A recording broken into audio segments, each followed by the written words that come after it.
புதுச்சேரியில் ஆசிரியர்களின் போராட்டத்திற்கு லட்சிய ஜனநாயக கட்சி ஆதரவு தெரிவித்துள்ளது.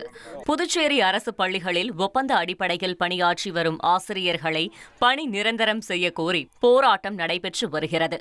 இந்த போராட்டத்திற்கு லட்சிய ஜனநாயக கட்சியின் நிறுவன தலைவர் ஜோஸ் சார்லஸ் மார்டின் நேரில் சென்று ஆதரவு தெரிவித்தார்.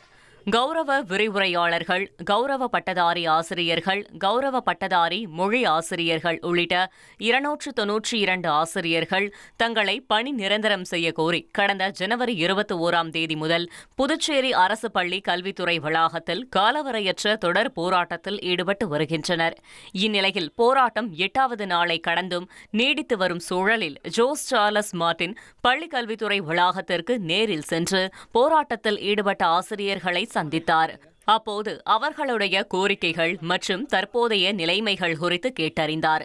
பின்னர் பேசிய அவர், ஒப்பந்த ஆசிரியர்களின் இந்த நியாயமான போராட்டத்திற்கு லட்சிய ஜனநாயக கட்சி தொடர்ந்து உறுதுணையாக இருக்கும் என்றும் அவர்களை விரைவாக பணி நிரந்தரம் செய்ய புதுச்சேரி அரசை கட்சி சார்பில் வலியுறுத்தப் போவதாகவும் உறுதியளித்தார்.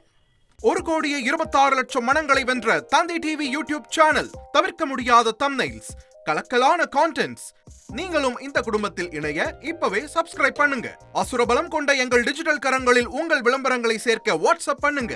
8939888838. Email advttv@dttv.in.